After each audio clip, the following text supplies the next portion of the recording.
नमस्ते। 1971 में जो देश भारत की वजह से अस्तित्व में आया वही आज रणनीतिक संकट बन गया है। अगस्त 2024 से जारी दोनों देशों के रिश्तों में उथल पुथल पिछले हफ्ते से बदतर हो गई है। स्थिति ऐसी है कि अगर भारत अब भी तमाशबीन बना रहा तो चीजें हाथ से निकल जाएगी। सवाल यह है कि क्या बांग्लादेश भी भारत के लिए बड़ा खतरा बन चुका है और अब भारत के सामने क्या रास्ता बचा है। यहाँ अहम सवाल यह भी है कि अगर भारत हसीना के खिलाफ आंदोलन के वक्त सक्रियता दिखाता तो क्या वर्तमान हालातों को पनपने से रोक सकता था। इन सवालों का जवाब ढूंढते ही तस्वीर साफ होने लगती है। बांग्लादेश का मौजूदा संकट किसी एक सरकार, किसी एक आंदोलन या किसी एक हफ्ते की देन नहीं है। यह कई परतों में बुनी गई रणनीति है, जहां घरेलू असंतोष, पहचान की राजनीति, धार्मिक ध्रुवीकरण और बाहरी ताकतों के हित एक दूसरे में घुलते दिखाई देते हैं। अगस्त 2024 के बाद से रिश्तों में आई उथल पुथल दरअसल उस प्रक्रिया का तेज संस्करण है जिसे सालों से धीमी आंच पर पकाया जा रहा था। पहला सवाल, क्या बांग्लादेश पाकिस्तान से बड़ा खतरा बन रहा है? इसका सीधा जवाब हाँ या नहीं में देना आसान नहीं, लेकिन एक तथ्य निर्विवाद है। पाकिस्तान एक घोषित पहचाना हुआ खतरा है। बांग्लादेश अब तक मित्र की श्रेणी में था और इतिहास बताता है कि रणनीति के स्तर पर मित्र से उपजा संकट अधिक घातक होता है, क्योंकि वह भरोसे की दीवार के भीतर पनपता है। पाकिस्तान के साथ भारत की शत्रुता संस्थागत है। सीमाएं, सैन्य तैनाती, कूटनीतिक भाषा सब स्पष्ट है। बांग्लादेश के साथ रिश्ता भावनात्मक था। 1971 की मुक्ति, साझा संस्कृति, व्यापार, ट्रांजिट, कनेक्टिविटी। जब वही रिश्ता अचानक अविश्वास में बदले तो झटका कई गुना लगता है। अगस्त 2024 के बाद जो बदला वह सिर्फ बयानबाजी नहीं थी। सोशल मीडिया से लेकर सड़क तक, विश्वविद्यालयों से लेकर मदरसों तक एक नई भाषा गढ़ी जाने लगी, भारत को हर समस्या की जड़ बताने की। बिजली समझौतों से लेकर नदी जल तक, सीमा व्यापार से लेकर शरणार्थियों तक, हर मुद्दे को भारत विरोधी फ्रेम में पेश किया गया। क्या यह स्वाभाविक संतोष था या फिर संगठित नैरेटिव बिल्डिंग? यही दूसरा बड़ा सवाल उठता है, बाहरी ताकतों की भूमिका। जिस वक्त पश्चिम एशिया में समीकरण बदल रहे थे, दक्षिण एशिया में भी नए मोहरे सजाए जा रहे थे। चीन लंबे समय से बांग्लादेश में इंफ्रास्ट्रक्चर, बंदरगाह और रक्षा सहयोग के जरिए पेट बना रहा है। पाकिस्तान के लिए यह सुनहरा मौका था 1971 की हार का मनोवैज्ञानिक बदला लेने का। और कुछ खाड़ी नेटवर्क जो वैचारिक प्रभाव बढ़ाने में रुचि रखते हैं, उन्हें भी ढाका के उथल पुथल में अवसर दिखा। क्या यह संयोग है कि भारत विरोधी प्रदर्शनों की भाषा, प्रतीक और टाइमिंग लगभग एक सी दिखती है?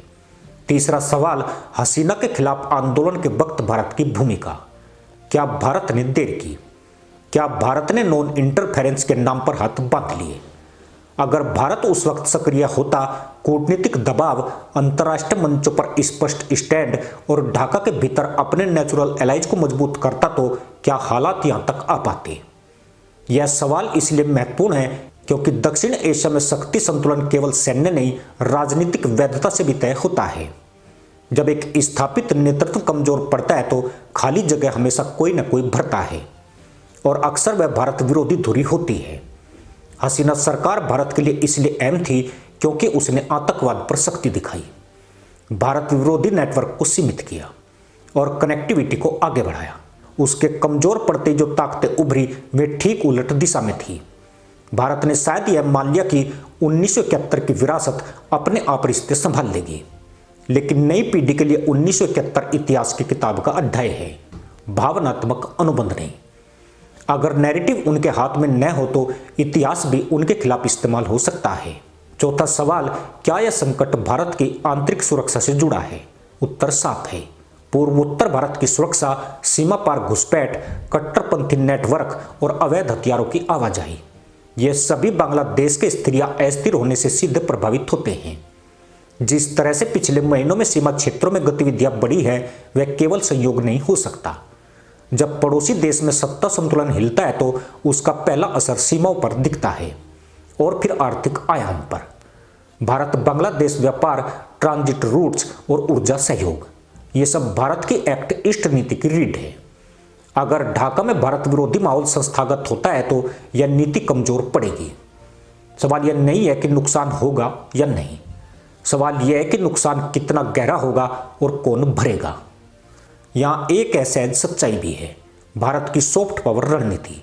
क्या भारत ढाका की सड़कों, विश्वविद्यालयों, मीडिया और डिजिटल स्पेस में अपनी बात प्रभावी ढंग से रख पाया, या हमने केवल सरकार टू सरकार रिश्तों पर भरोसा किया? आज की राजनीति में सरकारें बदलती है, नैरेटिव टिकता है। अगर नैरेटिव हाथ से निकल जाए तो कूटनीति अकेली पड़ जाती है। अब सबसे निर्णायक सवाल, भारत के सामने क्या रास्ता बचा है? क्या भारत को वही पुराने टूल्स इस्तेमाल करने चाहिए, या रणनीति में मूलभूत बदलाव की जरूरत है? और क्या यह संकट अभी भी संभाला जा सकता है, या देर हो चुकी है? सबसे पहले भ्रम तोड़ना होगा। यह मान लेना कि बांग्लादेश पाकिस्तान जैसा कभी नहीं बनेगा, सबसे बड़ा जोखिम है। परिस्थितियां अलग है लेकिन परिणाम समान हो सकते हैं। सीमा अस्थिरता, भारत विरोधी गठजोड़ और बाहरी ताकतों का प्रवेश। फर्क सिर्फ इतना होगा कि यह सब मित्र देश के कवर में होगा। इसलिए भारत को स्पष्ट रूप से यह तय करना होगा कि ढाका के साथ रिश्ता अब केवल भावनाओं पर नहीं, शर्तों पर चलेगा। दूसरा कदम, कूटनीति का पुनर्गठन। भारत को केवल ढाका की सरकार से नहीं, समाज से बात करनी होगी। छात्र, व्यापारी, मीडिया, धार्मिक नेता, हर स्तर पर संवाद। भारत विरोधी नैरेटिव का जवाब सरकारी प्रेस रिलीज से नहीं दिया जा सकता। इसके लिए सांस्कृतिक, शैक्षिक और डिजिटल रणनीति चाहिए। सवाल यह नहीं है कि भारत कितना सही है, सवाल यह है कि भारत अपनी बात कितनी प्रभावी ढंग से रख पा रहा है। तीसरा, सुरक्षा का कठोर यथार्थ। सीमा प्रबंधन में कोई ढील नहीं। अवैध घुसपैठ, हथियार और कट्टरपंथ, इन पर जीरो टॉलरेंस। भारत को यह संकेत साफ देना होगा कि आंतरिक अस्थिरता का निर्यात स्वीकार नहीं किया जाएगा। यह संदेश शब्दों से नहीं, कार्रवाइयों से जाता है। चौथा, आर्थिक लीवर। व्यापार, ट्रांजिट और ऊर्जा सहयोग भारत के हाथ में प्रभावी औजार है। इनका इस्तेमाल दंडात्मक नहीं, शर्तबद्ध होना चाहिए। सहयोग मिलेगा लेकिन स्थिरता और भारत विरोधी गतिविधियों पर रोक की कीमत पर। अंतर्राष्ट्रीय राजनीति में यही भाषा समझी जाती है। पांचवा और सबसे अहम, टाइमिंग। भारत के पास समय कम है। अगर भारत ने अब भी देखते हैं कि नीति अपनाई तो जो अस्थायी संकट है वह स्थायी रणनीतिक समस्या बन जाएगा। पाकिस्तान की चुनौती भारत ने दशकों में समझी और संभाली है। बांग्लादेश की चुनौती नहीं है, इसलिए खतरनाक है। और अंत में वही असहज सवाल, अगर भारत हसीना के खिलाफ आंदोलन के वक्त सक्रिय होता तो क्या आज की आग भड़कने से पहले बुझ सकती थी? शायद हाँ, लेकिन इतिहास अगर से नहीं बदलता, भविष्य फैसलों से बदलता है। आज भारत के सामने विकल्प है, या तो वह समय रहते रणनीति बदले या फिर एक और पड़ोसी को धीरे धीरे हाथ से निकलते देखे। 1971 में भारत ने एक देश को जन्म लेने में मदद की थी। 2025 में भारत को यह तय करना है कि वह उस देश के साथ अपने भविष्य को कैसे सुरक्षित करेगा, भावनाओं के सहारे या रणनीति के दम पर। फैसला अब टालने का नहीं है। इसी के साथ अनुमति दोस्तों, जय हिंद, वंदे मातरम।